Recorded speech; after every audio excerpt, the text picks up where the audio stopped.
Hey everyone, thanks for joining me at Silent Air Photography. I'm super excited today to bring you an interview with Dustin Main, an outstanding photographer, storyteller, and world traveler. Besides photography and traveling, Dustin has spoken at the World Domination Summit in Portland about turning inspiration into action. He's raised more than $20,000 for the charity One Girl by doing amazing things in a schoolgirl's dress.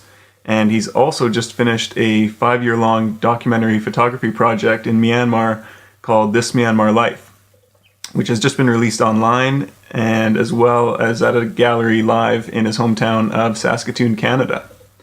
I had a lot of fun talking with Dustin and getting his take on travel, specifically in Myanmar, photography, storytelling.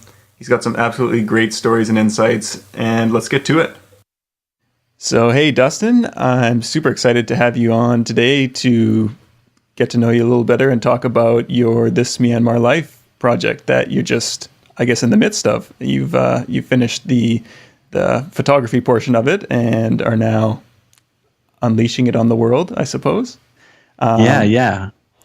Yeah, so I wonder if you could just let us know a little bit more about yourself and what the project's all about. Sure.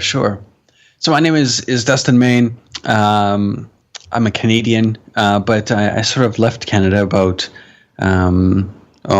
6 years ago or so to kind of travel around the world for a year, and that 1 year has sort of turned into like 6 and going sort of years. And along the way, and this is about 5 years ago, I sort of chanced upon a trip to Myanmar, and I know I had wanted to go there for a while, but it just hadn't quite happened. And I sort of like slipped across the border this one day, doing a border run, slipping across the border. It wasn't slipping. I went across the border, and at the time I was living in northern Thailand, and I just remember kind of like crossing the bridge into Myanmar and like this whole other world opening up to me, like where adventure is around every corner and you never know what's going to happen. So, that one little event, about 5 years ago, that who would have known at the time that would lead into more than a dozen trips to the country, and this project that I've been building called This Myanmar Life. Okay, that's awesome. I was able to go just for a month. I guess that was last year. And it was, I was in Thailand and kept kind of hearing, people kind of whispering like, oh yeah, Myanmar. I was in northern Thailand as well, and people kept talking about it as this exotic place, and everybody who went there just raved about it, but it wasn't kind of mainstream. And so I was there with my girlfriend, and it was kind of like we kept hearing all this stuff and like, well, maybe, like, should we go? It wasn't in our plans, but eventually we were like, well, okay, we're here. We've got a chance to go, and it was a great trip there, only for a month, but definitely that short amount of time makes me want to go back. I'm curious about what your initial impressions of the country were when you first went. That first time I was only across the border for maybe like a couple of hours, and I just remember it, in comparison to Thailand, and I've traveled to many parts of the world, so it wasn't that I hadn't seen contrasts before, but I just remember looking back into Thailand and seeing this completely different world that was 100 meters away, and here where things were, it was dirty, it was dusty, it was like, I remember like the glow of the sun. It was getting like later in the afternoon, and these like very distinct shadows as this kid was driving by on his bicycle on the road. And I didn't know what to expect. I didn't know what was going to happen next. I didn't know like how things worked, and I think it was like as soon as I got back home that night, back to my apartment, that like I was already planning like my first big trip. It had been overdue anyways, but yeah, it was Yeah, I knew that there was something special. I needed to figure it out. I needed to figure out how this place worked, and it's only taken me 5 years to get a sliver of that. It seems like I'm not sure that you could ever figure out everything about this place. Yeah, but I mean, that was certainly a driving force. Like, how does this place work? Because it doesn't operate by the rules that so many other places do. Right. So then, what was your first actual trip there for a more extended period of time? The first big trip there was a couple months later, and I didn't know much about the country, and I was only kind of like, I was partially organizing it, and so what we ended up doing was, oddly enough, avoiding and not going to all of the places that people normally go to, right? Which was kind of interesting. And yeah, I remember even like the first day. So we flew in, and starting on that first morning that I was kind of like walking around, and already like things were just happening in the way that things do there. You just sort of like let things happen, and they just come to you, and that just happened over and over and over again. Like every day it was just so packed full of like interesting stuff and meeting interesting people that like it was exhausting. Like it was just exhausting for every day to be like jam packed, and it wasn't trying to plan it or trying to do this thing. You know, it was all of these things that just seemed to be happening by chance, and it's just the randomness of this place, and just like allowing myself to kind of like go with the flow, and boom, magic. I seem to be like very light on details on that, but that's what it was like when I'm thinking back right now. I'm just thinking like how is it even possible for all of these like crazy and amazing things to just happen like one after another? And that's just how it was. And it was you know, it was exhausting, and it was addicting. Like you know, it wasn't that much longer, you know, much later that I was back again for another extended stint, and another one and another one. Like that just happens over and over again. Did you fly into Yangon initially, or Mandalay? Initially, the only option that there was at that time was flights into Yangon from Bangkok, I think. Yeah. You know, oddly enough, like nowadays there's flights like to and from piles of places in the region, but at that time, you know, the airport had like 3 gates, and you know, flights to Bangkok, and then internal flights, and that was probably pretty much it. Yeah. Which is pretty interesting compared to now, where they've got all these international flights, and that place is nuts. And yeah, definitely. Okay, yeah. We flew into Mandalay, so I haven't actually seen the Yangon airport, but the Mandalay one was, I imagine, probably what the Yangon was when you first went there. There was, you know, kind of one lineup coming in and out, and very like the parking lot was empty but massive, and there are then these big roads leading out of it with no traffic on it, and you know, like the few people on the flight kind of in their taxis, and that was it. And we were like, what? Where are we? Yeah, where are we? That's like Myanmar in a nutshell. So I guess it's just the random coincidences and spontaneity that kept you going back, that hooked you initially. Yeah, initially, and then as time wore on, you know, it wasn't on that first trip that I was working on this project necessarily, although there were things from those first big trips that have made it into the project. Yeah. But it got to be like witnessing the changes that were happening, you know, like between my first big trip and my second big trip, and you know, and on, seeing these major changes happen like before my eyes, where I'd leave the country, I'd come back 6 weeks later, and you know, there are these visual, like in your face sorts of differences that would be hitting me in the face. Yeah. That, you know, changes that in other parts of the world, you know, they would happen over the course of decades. Mm. And here, some of those things are happening in the course of months. Yeah. And so seeing that stuff and at first was very interesting because I wanted to understand how the things were working. Yeah. And then it got to be, okay, so these changes are happening.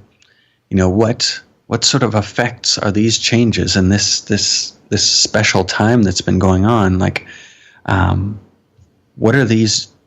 How are these changing? I think of it like, how are these affecting the stories of people's lives? Right. What's changing in their lives as these other changes are going on? And in some cases, it's very little or nothing. Yeah. And in other cases, it's changing lives. And and so I wanted to know, what that was all about. Why, what kind of effect is that having on people? How is this molding like the future of the people, the citizens of the country? Yeah. Okay. So I would say that this project is, it's a photographic project to some extent, but it's much more a storytelling project with a heavy dose of photography. So I'm wondering, from a photographic aspect, when you're traveling somewhere new, what's your approach? Are you looking for, from a photography kind of perspective, looking for interesting things, or are you more focused on the experience and, you've got your camera with you walking around and just kind of taking it as it comes? It sort of depends. I think that in the past, what I would do is I would just have that camera out and I'd be taking pictures of cool stuff. And nowadays, in the last few years, as my work has sort of grown and I've like understood things a little bit better and understood how my eyes are seeing things, I'm much more patient with that stuff. So I know that there are some things that you have to catch like right in the moment. Yeah. And you should be at least a little bit ready for that. But the power of like seeing what's going on like as a bigger picture, something that's much bigger than you can see through your viewfinder. And in seeing that, then you can better, understand what's going on.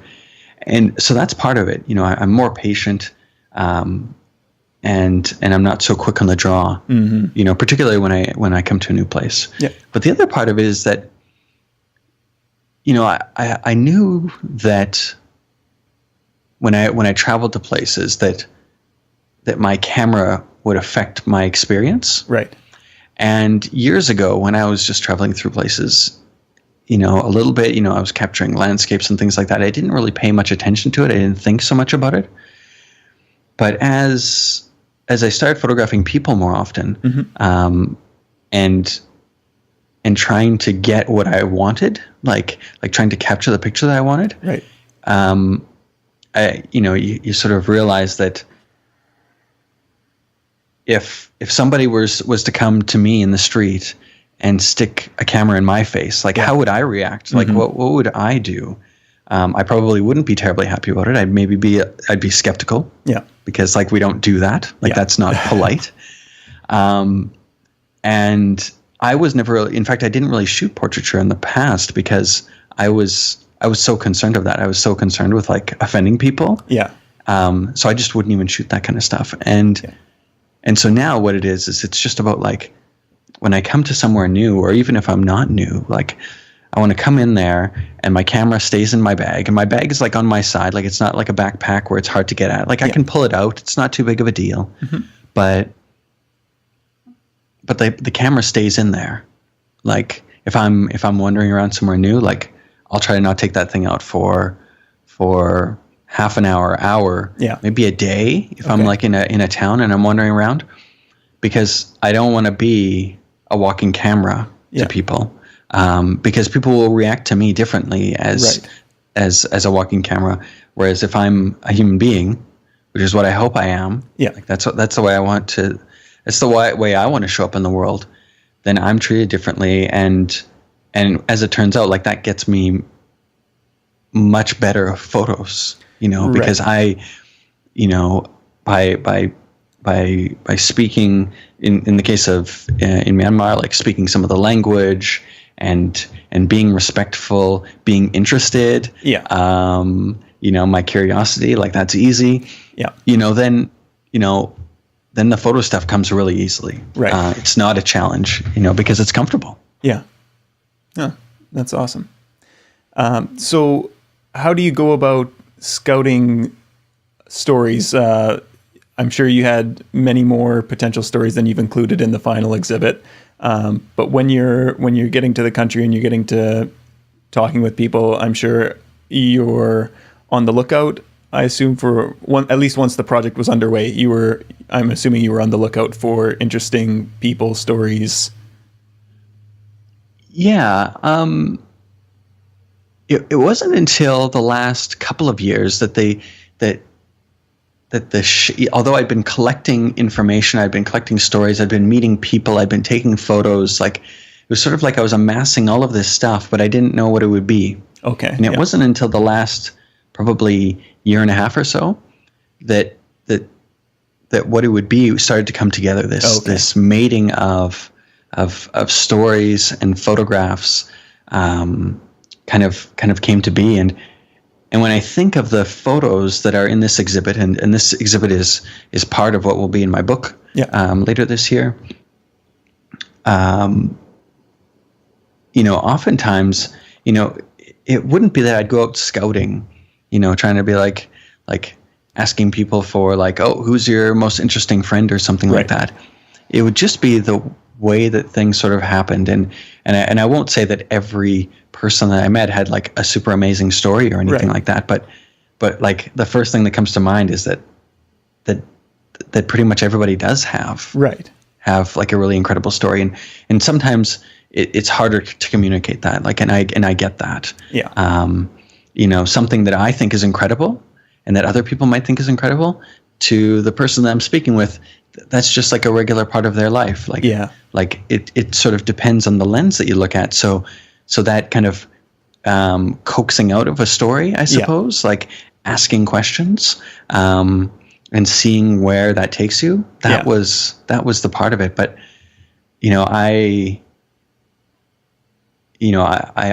I chanced into meeting a lot of really incredible people in this project.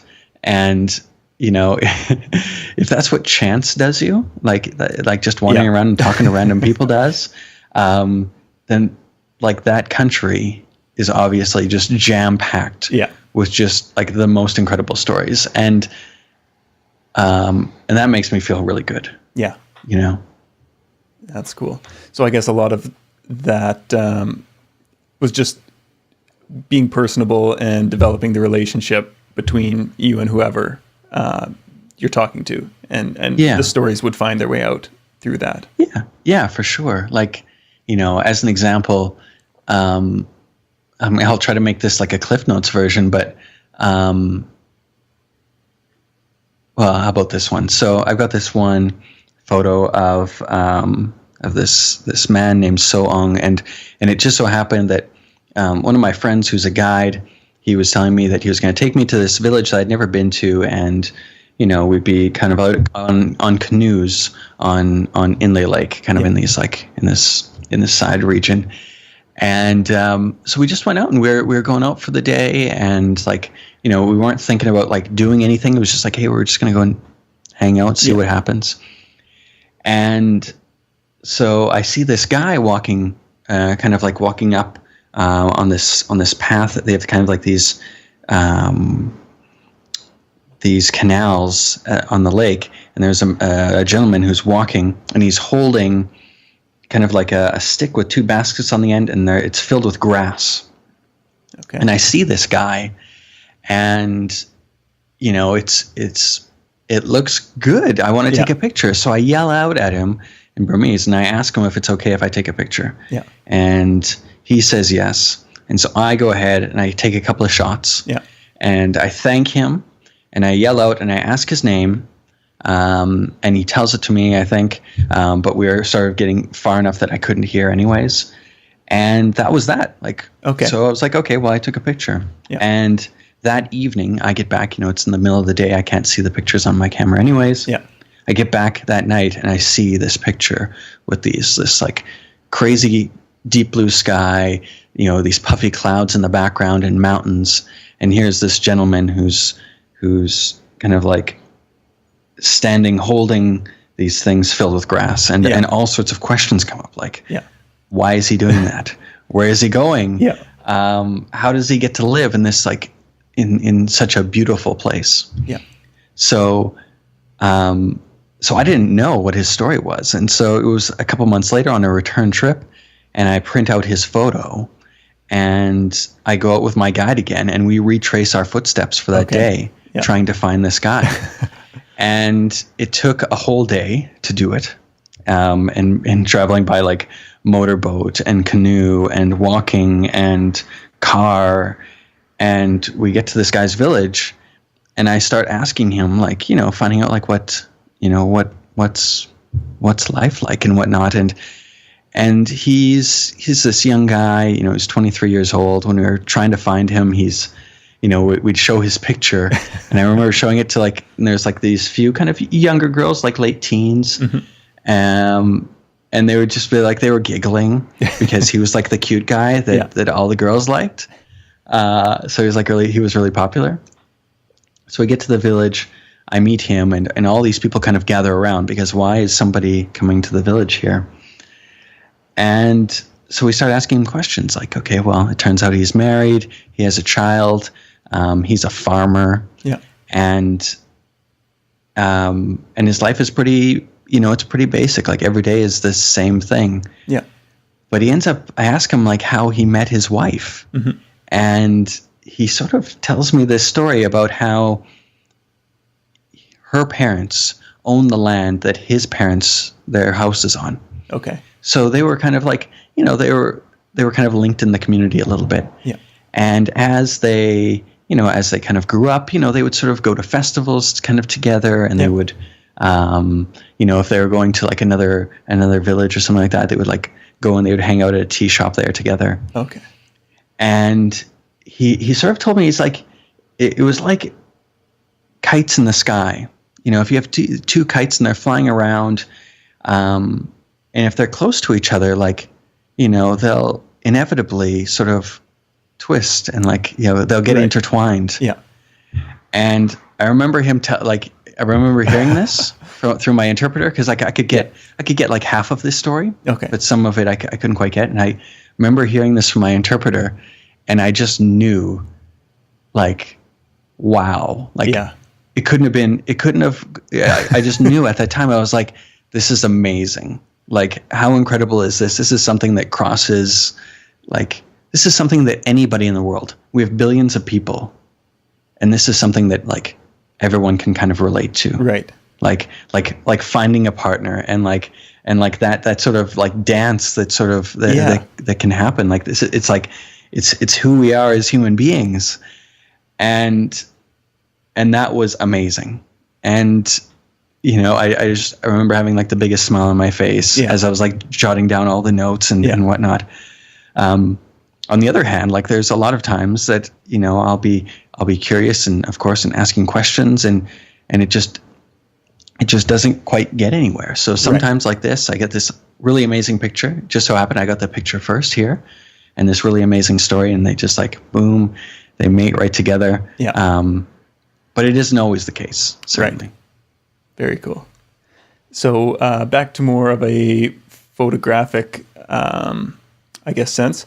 When you're looking at the images or taking images for this series, specifically in regards to, let's say, a specific person whose story you think there's something there and you want to flesh it out with some images. What do you think are the important aspects photographically to bring the story to life? I think that, one of the things that I would try to do is I would try to, because sometimes the picture would happen first before I hear the story. And sometimes it would happen afterwards. And so there would be these different ways that they would come about. But in choosing pictures for the project, I would try to have something that at least gives another layer to what's going on. Okay. So, the picture itself can't tell the whole story of someone's life or the whole story of this thing that's happening in these last few years. But I wanted it to be more than a portrait. I wanted it to be more than just a headshot. Yeah. and have a series of headshots. I wanted it to be more. I wanted it to be like, I wanted there to be like bits of the environment. I wanted the color of the country, which is, is often so vibrant. I wanted another layer. Yeah. But I also didn't want it to be posed. I didn't want it to be like, okay, you stay here. We're going to wait for this. And we've got the studio lights and 1, 2, 3, snap, perfect shot. Okay, great. Yeah. And then I'm going to take all of these lights and all of this gear and go back to where I'm going, and you go back home. Like, it wasn't like that, but there wasn't necessarily a way to tell a whole story in the picture, and for sure, particularly when a picture happens first. Right. Yeah. Okay. Interesting. So a little bit about the country as a whole. What did you find out over the past 5 years? And obviously a lot has changed over the past 5 years. But what did you learn about Myanmar that ran counter to your preconceptions going in? Well, I didn't really know much about the country when I went in. I didn't know about the longer term history. Okay. I knew a little bit about the shorter term history, and this would be around like since the kind of like the military sort of really took over in the late 80s around protests and the Aung San Suu Kyi. This is the Nobel Peace Prize laureate who was under house arrest for the better part of 20 years. And who's led the democracy movement essentially in the country. Right. So I'd known about some of those things, but there were a lot of things that I didn't know, and there would be no way to know, like how those changes would affect things, and how the hope of the people like would ebb and flow. Okay. Even over the last few years, there would be these times when, like the first time President Obama came to visit. People were lined up in the streets, and I remember like the next day already there were like posters printed out with a picture of him and with Aung San Suu Kyi, like that with this hope of democracy. Yeah. And a year later, much of that had gone away. And I remember one of my subjects telling me that it was like that the government was like Michael Jackson, and he said that it was like they're moonwalking. And it looks like they're going forward, but they're actually moving backwards. and so it was around these times that I could start to understand that over the course of decades, there had been hope for the people. Like the people, the citizens there had felt hope was on the horizon and change was on the horizon. And many of those times it was just like taken away at the last minute. Yeah. And so it was this cautious, optimism. And that even now that there's been a change in government and which is very significant, there's still a cautious optimism that things won't change right away. But yeah, going in, admittedly, I knew very little about the country, and that it's been the way that I've approached a lot of places, not all of them, but to kind of like figure it out when I get there, which is enjoyable, maybe slightly less productive, less efficient, but yeah, it's like peeling back the onion. It's like finding the pieces of the puzzle and then trying to figure out where they go afterwards. Right. Even. So yeah, it's this very complicated thing. Huh. Has your experience with the country changed your perspective at large in relation to just life, the rest of the world? Yeah, I think the depth to which I've gone, that I've gone to in Myanmar, and the people that I've met and whatnot, I think that makes me feel more grateful for what I have. Yeah. Growing up in Canada has given me opportunities that most people in Myanmar could only dream of. Right. And so I feel like it's really important not to take that for granted. Canada is by no means perfect. Nowhere is perfect. No person is perfect or anything like that. But I was born into something, into a place that has offered me a lot more freedom and opportunity than the vast majority of the world.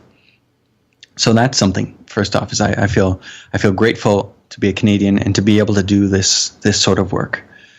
But it's also taught me that like people, like we're all pretty much the same. Like we might have different cultures. People may believe in different religions. They might practice different things. We might eat different things. Yeah.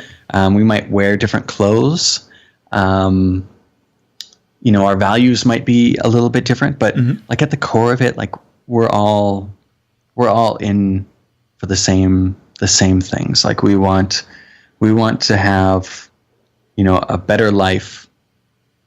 We want to have a better life than our parents did, an easier life. Yeah. And subsequently we want that for our children. We want to know that we're safe.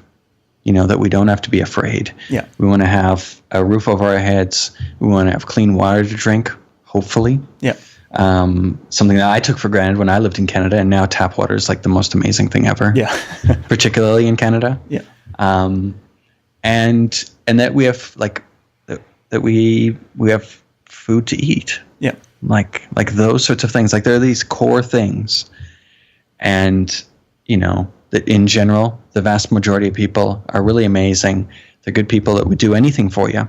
And I find that around the world. Mm-hmm. But with the time that I've spent in Myanmar, like that comes to play. Yeah. And maybe one more thing. So many lessons. But another thing is how resilient that we are. Like as human beings. Like we can put up with a lot. Like we can take a lot. Yeah. And I certainly see this in many of the subjects and my friends in Myanmar, that have been, imprisoned for political reasons. Yeah. Sometimes for decades. And, they're not angry. They're not vengeful. It's a thing that happened. They don't want it to happen to anybody else in the future. Yeah. But it's about like, how can we continue to make good with what we have? Yeah. And that is like incredible, because I think that before I went to Myanmar, I would have questioned whether or not I could do something like that. And by seeing people do that, by seeing good people do that, yeah. Like what the value of speaking up is, speaking up for your rights, for freedom, a freedom of choosing this place that you live in. Yeah. That stuff is core to me. I'm very, very thankful for all of those lessons that people in Myanmar have taught me like this, even though they didn't even know that they were teaching me. Like they were telling me about their life, and I certainly get so much out of it, and that's part of the thing. Like I want to share those insights. One of the coolest things that happened to me while I was there, and one of the lessons that I took was, so we had done a trek with with a guide, and it had been with two other people, a guy named Joe from the States and a guy named Adrian from France. And we got to know them pretty well, and then just happened to run into Joe 2 weeks later in Yangon, and just in the street randomly. And he says, oh, he's big into the punk music scene back in the States. And he's like, oh, yeah, so I met this guy at the hostel I'm staying at, and he's heard about this punk show in a different part of the city tomorrow morning. And so it's a Sunday morning at like 11 a.m. is this punk show going to go on? And he's like, do you want to go? We're like, yeah, sure. And so we make our way out there, and there's like 11 bands that play, and just a ton of bands. And they're not able to get permits for the evening shows because it's punk music and it's heavily anti-government, and a lot of the lyrics. And I guess it had loosened up a little bit at that point, but they were used to playing like illegal shows under bridges and just wherever they could find places to play, and they often got broken up by the police and whatnot. But it was really cool to see all these guys all in their punk gear and the studded jackets and everything, mohawks and like tattoos, everything. And it wasn't what I expected to find in Myanmar. For one, I didn't expect to find that scene you have the support that it did, but it was such a positive crowd, and they were all kind of united by their love of this music, that they were kind of all outcasts, obviously. You know, even in Canada and the US, that's a marginalized community, especially, you know, the very visually punk crowd, but in Myanmar especially. So there's just so much positivity, and they were all, you know, there was some meaning behind the music, because, you know, punk's been a very vocal genre, speaking out against, you know, whatever problems in society. And if anywhere there are problems in society, it's a country like that.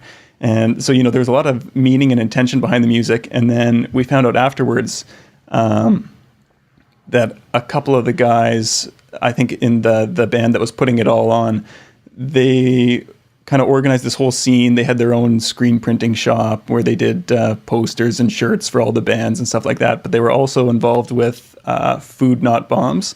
And so they would go out to the villages and buy food from these really poor villages who really needed the money. And then they would make all these meals, bring it back to Yangon, and kind of hand out meals to homeless people, prostitutes, and that kind of thing. And it just really made you think that here, you know, at least on my part, I was viewing these people as having a lot less than I do. Like, I have a lot more privilege, and I'm able to travel to their country as a tourist and, you know, take all this time off work to go have fun, essentially. And these guys, with what they have, are even doing these great things for others, and have still found a way to give of themselves. And it was just one of the most inspiring experiences that I've had anywhere, and something that I've really tried to internalize. But I think it was a great kind of showing of what the people are made of there.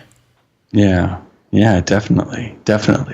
Like, I feel like oftentimes we can be worried, like, you know, in Western cultures, like, sometimes we might have like the best intentions and think like, okay, well, once I make more money, like I'm getting by right now. Yeah. Once I get that next pay raise, then that's when I'm going to be able to donate to like that charity, or right. I'm going to be able to, like, once I get past this project, I'm going to be able to volunteer for this sort of thing. And like, it can be hard for that time to ever come, because there's always a something else, right? Yeah. And by seeing people, and in this case in Myanmar, just doing it, and doing it with far less resources than we have to you know, ourselves, you know, just show you that, like, there is no bar that you need to cross before you go to make a difference, whatever that difference is, right? Whether that's you know, time or money or your resources or your expertise or whatnot, to give that to somebody else, you know, in whatever way it is. So yeah. I guess, speaking of making a difference, do you have any hopes for this project in terms of changing people's perception of the country or opening up awareness? Yeah, you know, I hope that in this project that people come away with a couple of things. You know, it would be great if this country that most people don't even know exists, that it was even just a little bit on the radar now.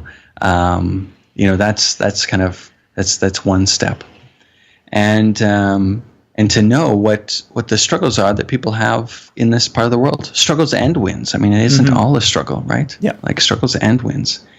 And then in hearing that and seeing that isn't necessarily the way that things are here, but that it's not all that different, right? You know, and that at the end it talks, you know, it's more about humanity in general than about like a specific person on the other side of the world. Yeah.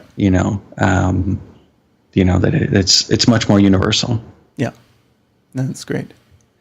So I find often from a country that I've traveled to, there will be one specific image, one picture that every time I look at it, it brings me back immediately to that country. And I find often that it's not the iconic shot. It's something that could be completely random, but every time I look at it, it takes me back to that country and kind of encapsulates all my experiences there. I know you have done many trips to Myanmar, but I'm wondering if you have a specific image or set that transport you back there when you look at them.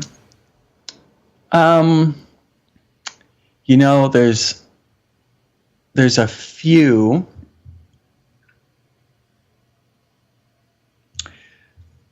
I mean, yeah, there's so many, to be honest, but but I've got there's one in particular where it wasn't even my shot. I didn't even take the picture. Yeah. And as it turns out, what it was this, on one of my first big trips, it was this really amazing event. I happened to stumble upon this fascinating Hindu ceremony procession, and I was sort of like, I ended up being like kind of wrapped up in it. And when I was there, I ended up meeting a bunch of people who I and families who I met and who are part of this, as it turns out, are part of this project years and years later. And I went back to this street in this town with a bunch of pictures that I had shot. So I'd shot these pictures, a year or two earlier, and I'd taken pictures of people when I was there. And I thought, like, wouldn't it be great if I could give these pictures to people, since most people don't have pictures of themselves. Like, the vast majority do not have that. So I went walking around the streets, giving out these pictures, and there gets to be like a little bit of a crowd, and I'm flipping through, and people will be like yelling out to their friends or like pointing me down a street to go. And this one guy, he kind of comes out, and I didn't really recognize him, and I was showing him my pictures, and he was telling me like, oh, so and so essentially lives down the street here, but he owned a tea shop, and he kept on like wanting me to come in, and it was getting late in the day. I didn't have a lot of time, so I was kind of like, I couldn't really do that. So he ends up kind of running back, and he comes out with a photograph of me. Oh, okay. From that very same day. So I had been, on that day when I'd been walking around photographing this procession, I'm taking pictures of people. A year or 2 years later, I come back and I'm giving pictures out to people. And this guy somehow has a picture of me. Like, he had not only taken a picture of me on his like really basic little digital camera, but he'd printed it out. Yeah. And he had it up in his tea shop. And that picture, like, he ended up giving that to me. Yeah. And of all the things in all of my travels, like, that's one of the most, amazing sorts of things. And so when I see that picture, like, that picture is on my dresser here in Canada. Like, when I see that not only takes me back to the day when he shot that, when I was on one of my first major trip to the country and seeing this like amazing procession, but it also takes me back to meeting him and this way that Myanmar and I are sort of like linked together. Yeah. Like, what are the chances that this would sort of happen? Like, that I would even be coming back to the country. Yeah. And if I was coming back to the country, that I'd be coming back to this town. And if I was coming back to this town, I'd be coming back to this street. And that I'd be giving out pictures. Right. And here he has this laminated picture that had been up on the wall of his tea shop. Wow. Yeah, I mean, that tells so much about like the Myanmar experience for me. Like, there's so many layers to that. Yeah, that's really cool. Wow. All right, so just getting towards the end here and wrapping up, I'm wondering if you have any last tips for photographers looking to specifically tell stories through their work? Yeah, sure. I think the first part is like put the camera away and get to know a place before you go out to take your pictures. Right. In that way you'll be able to, interact, speak. Even if you don't speak the language, like everybody speaks hand signals, right? Everybody speaks sign language. Yeah. In that way, so interact. Treat people like people, rather than just like, a trophy. Yeah. That's going to be like, on your Instagram or on your wall. Yeah. So that would be number one. Number two would be like slow down, like take your time. Going and spending, half an hour at a market or something like that. Like that's not going to be enough time to get into a story, like to dig deep. So spend more time in less places. Give yourself time to let these things kind of like happen. And I suppose another thing is to be aware of the impact. So depending on where you are in the world, asking certain questions might not be appropriate. It might even be dangerous for people. So to think about what's going to be left when you leave. So when you are interviewing or you're taking pictures and whatnot, how are you leaving that situation afterwards? Yeah. If it was you and somebody was coming to your place, and they were doing this stuff, and then they do that and they leave, how would you want to be treated? Right. How would it make you feel? And I think the core of that is just treat people well. Yeah. And it's not just a it's not a checkbox. It's life. Yeah. So be curious and be respectful, and the good stuff will come to you. Awesome. So 2 more questions. The second last one is, what have you got coming up next? I know you've got the Myanmar untours, I think you're calling them, and a book later in the year. Yeah. So a few things on the docket, involved with this project. So right now my first gallery show is on in Saskatoon, Canada, and I'm hoping to take this to Europe, to the United States, and also to Myanmar in the next couple of years. Awesome. So that's really exciting, and to continue to grow that part of the project. A book with many of these stories, many of these pictures, and more will be out later this year. So I'm pretty excited about that, because I want it to get to the most amount of people. And and the website that I've created with this is part of that too. That I know that that most people can't be here where the first exhibition is. So I still want to share the stories, share the photos. Not quite the same as seeing them giant and up on the wall, but it's something. Yeah. So I've got those going on, and after years of having people like clamoring to do tours, this year is finally the time. So I finally found a way to do it the way that I would want to do it, and to show the Myanmar that I would like to show. That I would like people to experience. So yeah, I've developed this. I spent many months developing this itinerary and putting everything into place for my first untour. It's a small group tour, very exclusive in that there's only 8 spots. It's only really been announced last week, and already it's half full. Awesome. So that's pretty amazing. And that's taking place this fall? Yeah, it's running the end of October. It's October 30th through November 11th. Okay. Seeing many of Myanmar's most amazing sites, but also wrapped around, in fact, many of the people that are involved in my project, This Myanmar Life, meeting those people, hearing those stories, seeing what life is like, right? For people that are there. rather than just a hop on the bus, hop Yeah. off the bus, hop on the bus, hop off the bus. So photography, adventure, culture, and wrapping up with one of my most favorite things in Myanmar. It's the Fire Balloon Festival, Okay. the Zondine. Not very many people have seen this festival. Not very many Westerners. Yeah. So it's a very unique opportunity to see something that you can't see anywhere else, anything like that anywhere else in the world. So I'm really excited to share that and all of the rest of Myanmar to people. Very Finally. cool. Yeah. That's awesome. So where can people find you and keep up to date with all of the stuff that you've got going on? Sure. So easiest place to find me is at my website, my main website, dustinmain.com.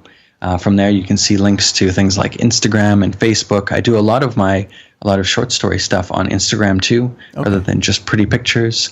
You can find links there to This Myanmar Life, and you can find links to the Untour in Myanmar there as well. And for more photographic projects, you can visit lightmovescreative.org. Awesome.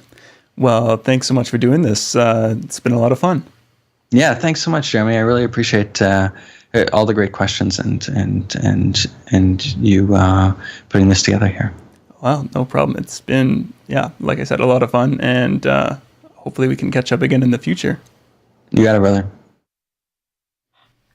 So I had a lot of fun talking with Dustin today. I picked up a few tips on travel photography and storytelling. I hope you guys all picked something up from the interview as well. Dustin is an awesome guy, and I highly encourage you to go check out his work. I've linked to all his contact info as well as This Myanmar Life and everything you need to know about him in the notes. So check him out there, and until next time, take care. Hey everyone, thanks for joining me at Silent Era Photography. I'm super excited today to bring you an interview with Dustin Main, an outstanding photographer, storyteller, and world traveler. Besides photography and traveling, Dustin has spoken at the World Domination Summit in Portland about turning inspiration into action. He's raised more than $20,000 for the charity One Girl by doing amazing things in a schoolgirl's dress. And he's also just finished a 5-year-long documentary photography project in Myanmar called This Myanmar Life, which has just been released online and as well as at a gallery live in his hometown of Saskatoon, Canada. I had a lot of fun talking with Dustin and getting his take on travel, specifically in Myanmar, photography, storytelling. He's got some absolutely great stories and insights, and let's get to it. So, hey, Dustin, I'm super excited to have you on today to get to know you a little better and talk about your This Myanmar Life project that you're just, I guess, in the midst of. You've finished the photography portal on the road. And, I didn't know what to expect. I didn't know what was going to happen next. I didn't know how things worked. And I think it was as soon as I got back home that night, back to my apartment, that I was already planning my first big trip. It had been overdue anyways, but it was, I knew that there was something special. I needed to figure it out. I needed to figure out how this place worked, and it's only taken me 5 years to get a sliver of that. It seems like I'm not sure that you could ever figure out everything about this place. Yeah, but I mean that was certainly a driving force. How does this place work? Because it doesn't operate by the rules that so many other places do. Right. So then, what was your first actual trip there for a more extended period of time? The first big trip there was a couple months later, and I didn't know much about the country. Version of it, and are now unleashing it on the world, I suppose. Yeah. So I wonder if you could just let us know a little bit more about yourself and what the project's all about. Sure. So my name is Dustin Main. I'm a Canadian, but I sort of left Canada about 6 years ago or so to kind of travel around the world for a year, and that 1 year has sort of turned into 6 and going sort of years. And along the way, and this was about 5 years ago, it sort of chanced upon a trip to Myanmar, and I know I had wanted to go there for a while, but it just hadn't quite happened. And I sort of like slipped across the border this one day, doing a border run, slipping across the border. It wasn't slipping. I went across the border, and at the time I was living in northern Thailand, and I just remember kind of like crossing the bridge into Myanmar. It was a great trip there, only for a month, but definitely that short amount of time makes me want to go back. I'm curious about what your initial impressions of the country were when you first went. You know, that first time I was only across the border for maybe like a couple of hours, and I just remember it, you know, in comparison to Thailand. And I've traveled to many parts of the world, so it wasn't that I hadn't seen, you know, contrasts before, but you know, I just remember looking back into Thailand and seeing this completely different world that was, you know, 100 meters away. Yeah. And here where things were, it was dirty, it was dusty, it was like, I remember like the glow of the sun. It was getting like later in the afternoon, and these like very distinct shadows as this kid was driving by on his bicycle, and like this whole other world opening up to me, like where adventure is around every corner and you never know what's going to happen. So, you know, that one little event, you know, about 5 years ago, that who would have known at the time that would lead into more than a dozen trips to the country, and this project that I've been building called This Myanmar Life. Okay, that's awesome. I was able to go just for a month.